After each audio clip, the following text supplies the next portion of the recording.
Geeks! Ukraine won the Eurovision contest this week. This is basically a major songwriting contest in Europe where bands compete to win, and often they come in over-the-top costumes. Is the stage this way? Is Ryan Seacrest here? So this year, a Ukrainian rap and folk band called the Kalush Orchestra won, and because the general public votes, it's kind of like a symbol of the world's support for Ukraine. Of course, Russian hackers tried to hack the voting, since apparently even a songwriting contest is fair game. They didn't succeed though, and so now these hackers have waged war against 10 countries, which is clearly the next rational step. We have a lot to discuss. We'll start with the horrific Buffalo shooting, the latest in Ukraine, the global debate around period leave, Biden sending troops to Somalia, and we're celebrating World Malaria Day and the fight to eradicate this disease. Before we start though, please do me a favor and hit that subscribe button below, click the notification bell, and like this video. On May 14, an 18-year-old man named Peyton Gendron killed 10 people at a supermarket in Buffalo, New York. This was a racist terrorist attack in which the attacker deliberately sought to kill black people. In a manifesto he published online, he describes himself as a fascist and white supremacist, and he pushes a crazy conspiracy theory and lie called the Great Replacement Theory. I hate to even repeat this theory since it's so outrageously made up, but it's popping up everywhere, so you need to know about it. The gist of it claims that a group of elite people in the US are looking to replace Americans with mostly Latinx migrants in order to boost voting and achieve political gains. And what we're seeing with these racist gunmen, like the ones in Buffalo, El Paso, Pittsburgh, and also in Christchurch, New Zealand, is that they're all radicalized online. So a racist conspiracy theory that used to be super fringe is now, with the help of social media and mainstream media, being injected everywhere. So now this growing trend here is making news headlines all over the world. And that's because we usually try to export a certain level of law, order, and basic security, but we can't even properly regulate guns or fight racism in this country. The US has more guns than people. And among high-income countries and countries with populations of 10 million people or more, the US has the greatest number of deaths from gun violence. There have been nearly 200 mass shootings in the United States this year so far. We're not even halfway through the year. The thing is, there are global systems that are tried and tested that we could learn from. Australia cracked down on its own mass shootings by taking a few common sense measures, like establishing a gun registry, requiring permits for guns, and banning all semi-automatic rifles and shotguns. They also did a buyback program where they bought back banned firearms, and they ended up retrieving 650,000 of them. The problem here, though, is political, and if our leaders don't stop their whining and efforts to block common sense gun control, then we will never escape this horrific cycle. Let's give you the latest top lines from Ukraine. We'll start with the latest on the ground, where Russia continues to focus its efforts in the south and eastern parts of the country. Remember that steel plant we talked about? This is a huge steel plant in Mariupol that ended up becoming the last pocket of Ukrainian resistance. Well, this week, President Zelensky announced that some Ukrainian soldiers there were evacuated, but to Russian territory. The reason this is important is because the standoff at this plant didn't end in a surrender, and there are still Ukrainian troops at the plant. The plan is that those who've been evacuated will be returned to Ukraine as part of a prisoner swap, but it's hard to say what Russia will do now that these soldiers are in their hands. In general, both sides are making gains and facing losses. The UK says Russia has lost a third of its ground forces in Ukraine. That's a lot. That's about 28,000 troops. And they also say the Russian military is losing momentum and falling significantly behind schedule. And the Ukrainian military has successfully shoved Russian troops out of a city in the north called Kharkiv. Meanwhile, the world continues to work against Russia. Congress has approved a $40 billion aid package for Ukraine, and McDonald's announced that after 30 years, it would be officially leaving Russia and it's selling its restaurants there. That's kind of symbolic because the first Russian McDonald's was opened as a sign of compatibility and peace at the end of the Cold War.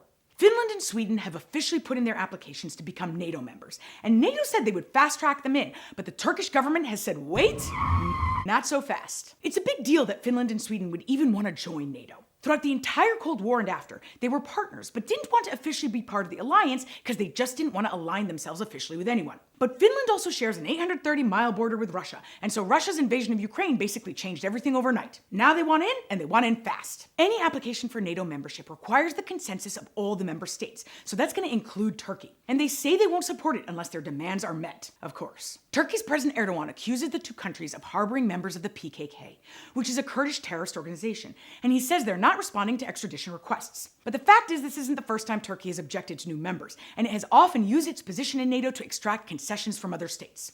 You know, kind of like a dictator would act, except that this is an organization that requires democracy to be a member. In the end, I think they'll reach an agreement and NATO will expand, which is exactly what Putin didn't want.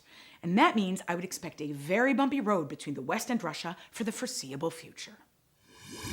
Spain's government has approved a bill that grants paid medical leave for women who suffer from severe period pain, making Spain the first country in Europe to take this step.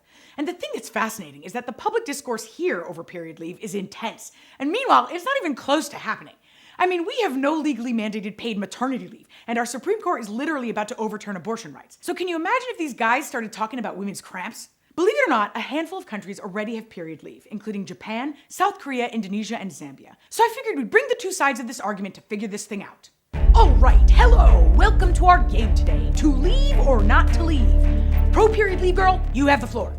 Thanks. The reason this leave is important is because menstruation is a natural health condition that women don't have any control over. And 1 in 5 cisgender women have periods that are so painful, it makes it impossible for them to work. So giving this kind of leave is just fair, since otherwise, those women would use up all their sick leave. Yeah, my concern is this kind of leave could cause a backlash on women at work who are already struggling in the workforce. I mean, how do you think male colleagues are gonna view us if we say we need the day off for our periods? They probably won't even believe us. It sounds like you work in a really toxic and sexist environment. No one said it would be easy to just take this leave. The Spanish law requires a doctor's note. Sure, but male employers may still look at women as too expensive or unreliable, and so they may be less likely to hire women. There are actually a lot of studies that prove that when you give your employees more support, they're more productive and it reduces turnover, which ends up saving employers money. I don't know, wouldn't it just be better to give everyone equally the same bunch of days and let people use them the way they want? Except this is about meeting the basic needs of many women. I don't know what to say, you both make good arguments. I asked you all whether you thought period leave could hurt or help women, and 70% of you said it would hurt. I don't know where I stand on this, but I do think the fact that we're all so intrigued here, or confused, or even shocked by this topic, shows how far we have to go on women's health and women in the workplace. President Biden will be sending hundreds of U.S. Special Operations Forces to Somalia to help push back on the Shabaab terrorist group there. He also approved a request from the Pentagon to target and kill about a dozen of their suspected leaders. So what's Shabaab, and why do you need to know about it? Shabaab is a Somali terrorist group that's tied to Al-Qaeda. They have about 5,000 to 10,000 members, and they're trying to impose an extremist version of Islam in Somalia. In the past several years, they've become stronger and have expanded their territory there. Their consistent terrorist attacks have also spread to neighboring countries like Kenya, and there have been attempts to attack the United States. In January 2020, they attacked an American air base in Kenya that killed 3 Americans. And later the same year, an Al-Shabaab operative was arrested in the Philippines as he was training to fly planes. He was charged in December 2020 with plotting a September 11-style attack against a city in the United States. We've had some kind of military presence in Somalia over the last 3 administrations, and to be honest, our missions there haven't exactly been successful. So right before President Trump left office, he quickly withdrew American troops there and put in a system where we would train, advise, and assist the Somali military and African forces to push back on Al-Shabaab. But the Pentagon didn't like the system because it was done in rotations, so they would lose momentum and waste resources.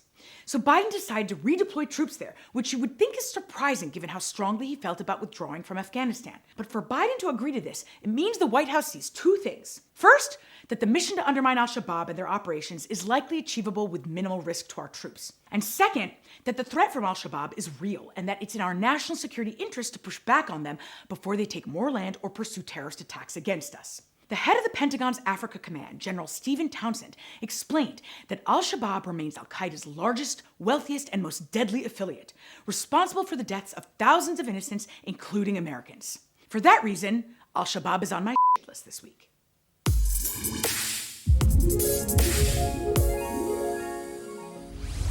To end on some good news, we just passed a major milestone this week. Over 1 million children in Ghana, Kenya, and Malawi have received 1 or more doses of the world's first malaria vaccine. This vaccine was just approved last October, and it's a big deal because malaria is a life-threatening disease that affects mostly young children. In 2020 alone, there were 241 million cases around the world, resulting in 627,000 deaths. The worst part is that this disease, which you get from a mosquito bite, is preventable and curable. So I'm excited to talk about an amazing organization called Malaria No More, which fights to stamp this disease out once and for all by getting the funding for innovation, political change, and education. I spoke with their Senior Director of Global Strategic Communications, Jenny Bragg, who explained why this fight is so important and how it's achievable. Hey, Jenny, thank you so much for joining me. It's great to have you here, and happy belated World Malaria Day. Thank you. It's a very exciting holiday. It is indeed. Well, especially after this vaccine. So can you tell us, how are things going since the vaccine? What does the future hold for eradicating this? Yeah. So the World Health Organization essentially endorsed the first ever malaria vaccine back in the fall.